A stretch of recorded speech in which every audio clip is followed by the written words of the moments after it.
आप सभी का the Noor public school channel Rani गांव में आप सभी का बहुत बहुत स्वागत है।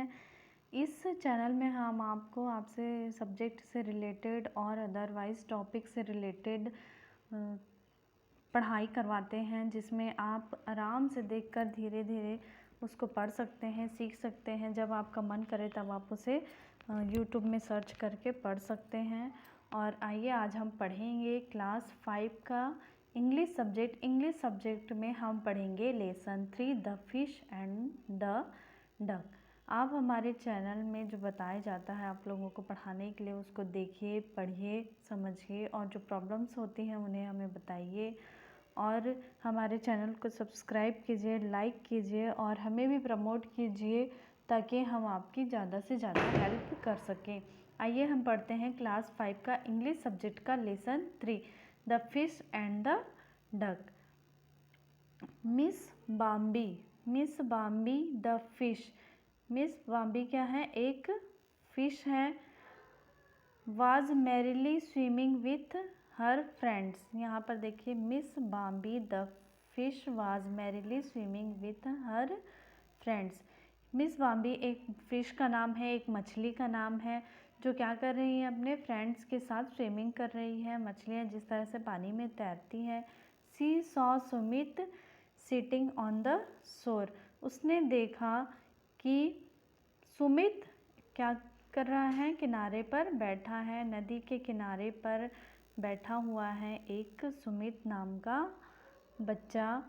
और His fishing line had a juicy bit of earthworm on the end.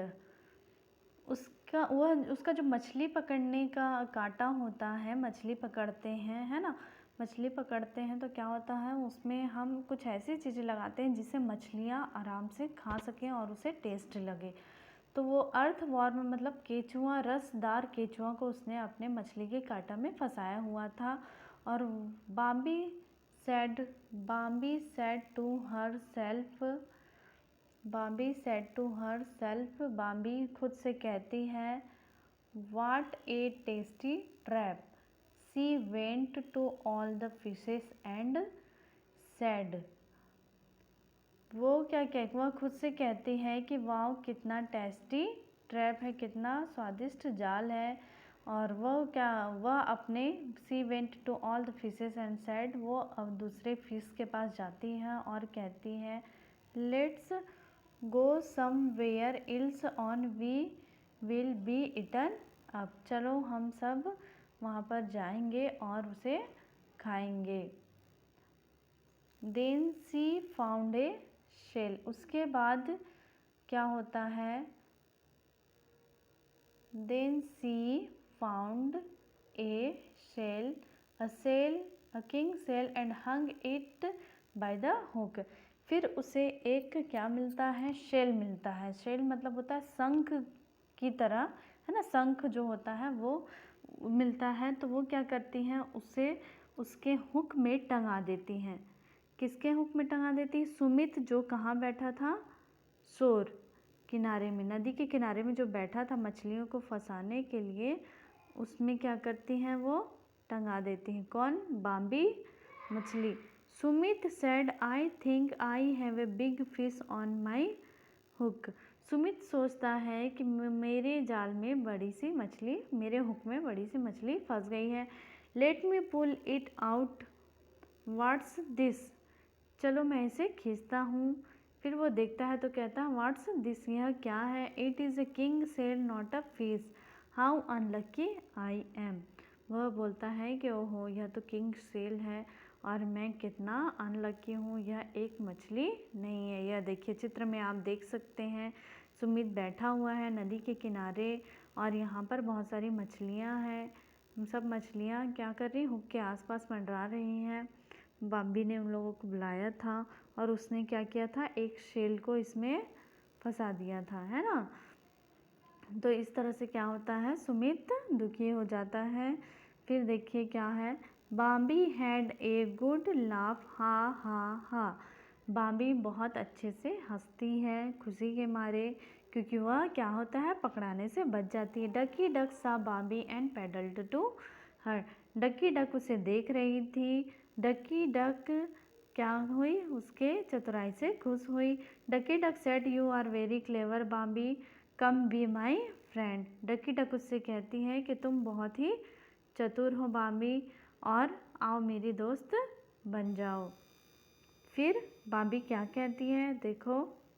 Bambi fish, Bambi said thank you mister Ducky Duck, but I think I am too young to play with you, I am also late, I must run home bye. तो यहाँ पर Bambi क्या कहती है, thank you mister Ducky Duck, but I think I am too young, मैं मेरे ख्याल से मैं बहुत छोटी हूँ टू प्ले विथ यू। तो वो मछली क्या कहती है डकी डक से कि मैं बहुत छोटी हूँ आपके साथ खेलने के लिए। आई एम आल्सो लेट, और मुझे लेट भी हो रहा है। I must run home bye, मुझे अब अपने घर जाना चाहिए। तो इस तरह से क्या होता है, यह लेसन कंप्लीट होता है। ये देखिए आप देख सकते हैं बाम्बी फिश है ना, बातें कर रही हैं किससे, डकी डक से बातें करते हुए यहाँ पर हम देख सकते हैं। पुश, आइए देखते हैं यहाँ पर वर्ड दिया हुआ है न्यू वर्ड, इसका हम मीनिंग देखते हैं। पुश, पुश मतलब होता है ढकेलना, ये दिखाई दे रहा है आप लोगों को। पुश, पुश मतलब होता है ढकेलना। उसके बाद दिया है शोर, शोर का मतलब होता है किनारा। उसके बाद दिया शीप, शीप मतलब होता है भेड़ का बच्चा। उसके बाद दिया है सी मतलब होता है समुद्र। उसके बाद दिया सीक, सीक मतलब होता है मांगना। उसके बाद दिया शेल, शेल मतलब होता है बेचना। उसके बाद दिया अर्थवॉर्म, अर्थवॉर्म मतलब होता है केचुआ। फिर दिया है शेल, शेल मतलब होता है सीप, सीप या खोल हम कह सकते हैं, शेलफिश का जो खोल होता है उस तरह का, ठीक है। उसके बाद हम देखते हैं यहाँ पर क्वेश्चन आंसर दिया, आंसर दिस क्वेश्चंस। क्वेश्चन के आंसर जिस तरह से आपको बुक में लेसन में अभी समझाया गया है उस तरह से आप उसको सर्च करेंगे पूरे लेसन में, और क्वेश्चन के आंसर सर्च करने के बाद, खोजने के बाद आप उसको लिखेंगे। और फिर आपको कहीं पर कोई प्रॉब्लम्स आती हैं तो आप इसमें कमेंट में देख सकते हैं, लिख सकते हैं किस क्वेश्चन में आपको क्या प्रॉब्लम आ रही है। फिर हम पढ़ेंगे नेक्स्ट क्लास में नेक्स्ट लेसन। तब तक के लिए बाय एंड टेक केयर, और अच्छे से पढ़िए और अच्छे से लिखिए और अच्छे से समझिए, और हमारे चैनल को लाइक एंड सब्सक्राइब कीजिए। Okay, thank you so much.